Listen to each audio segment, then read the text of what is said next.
ایک طلاق کے بعد رجوع کا کیا طریقہ ہے؟ تو اولاً تو یہ دیکھا جائے گا کہ جو ایک طلاق دی ہے تو وہ کون سی طلاق تھی، طلاق رجعی تھی یا طلاق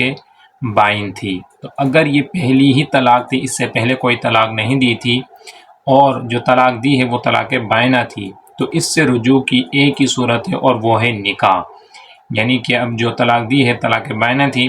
تو اس صورت میں رجوع کی صرف ایک ہی صورت ہے کہ اب دوبارہ نکاح کیا جائے۔ اب چاہے تو وہ عدت کے دوران بھی نکاح کر سکتا ہے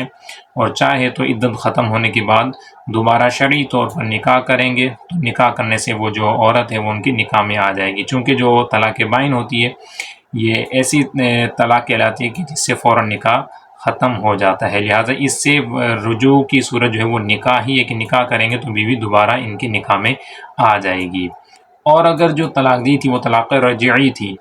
تو اس سے پھر رجوع کی دو صورتیں ہیں، ایک قولی طور پر اور ایک دوسرا عملی طور پر، جسے آپ فعلی طور پر بھی کہہ سکتے ہیں۔ قولی طور پر رجوع یہ ہوگا کہ وہ زبان سے کہہ دے کہ میں رجوع کرتا ہوں تو یہ رجوع ہو جائے گا، اور دوسرا عملی طور پر کہ جو میاں بیوی والے تعلقات ان میں سے کوئی بھی عمل وہ کر لے گا تو یہ عملی طور پر رجوع کہلائے گا، اور اسی طرح سے شہوت سے اگر بھی اپنی بیوی کو ہاتھ لگا لے گا تو یہ بھی رجوع کہلائے گا۔ اور بعض اوقات جیسے طلاق بائن ہو جاتی ہے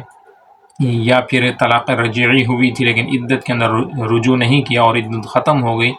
تو پھر بعد میں نکاح کرنے کے بجائے بعض حضرات جو ہے وہ خاندان کے بڑے بوڑھے جو ہوتے ہیں تو وہ صلح صفائی کے نام پر دونوں کو بٹھا دیتے ہیں اور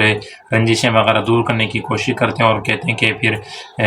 بس معاملہ حل ہو گیا اور آئندہ آپ لوگ اس سے احتیاط کیجئے گا۔ نکاح وغیرہ کے جو معاملات ہوتے ہیں انہیں اگر وہ نکاح عدت کے اندر رجوع نہیں کیا تھا تو طلاق بائن بن جاتی ہے، رجعی اگر دی تھی تو نکاح تو چونکہ ختم ہو چکا، پھر اس صورت میں بغیر نکاح کے ان کو واپس جو ہے وہ ان کے گھروں میں جمع کر دیتے ہیں۔ تو اس طرح سے کرنا یہ شرعاً بالکل غلط ہے اور شریعت کی خلاف ورزی ہے، اور اگر اب اس طرح سے شرعی طور پر یعنی نکاح ختم ہو جانے کے بعد اگر اس طرح سے ان کو رکھیں گے تو پھر یہ ناجائز معاملات ہوں گے۔ تو ان چیزوں کا خاص خیال رکھیں کہ جب بھی اس طرح کے معاملات ہوں علماء سے اس کی رہنمائی ضرور لینی چاہیے، چونکہ اللہ تبارک و تعالی نے ہمیں علم کی نعمت سے نوازا ہے، تو کئی سارے لوگ ہم سے بھی معلومات لیتے رہتے ہیں، تو کچھ ایسے بھی کیسز ہمارے سامنے بھی آئے ہیں کہ وہ واقعی طور پر طلاق واقع ہو چکی ہوتی ہے اور عدت کے معاملات بھی ختم ہو چکے ہوتے ہیں، لیکن وہ میاں بیوی اپنے ساتھ جو بالکل ساتھ وہ رہ رہے ہوتے ہیں، ناجائز معاملات جو ہے وہ انجام دے رہے ہوتے ہیں۔ تو ایسا ہرگز نہیں کرنا چاہیے۔ جب بھی اس طرح کا معاملات ہو جائیں تو علماء سے ضرور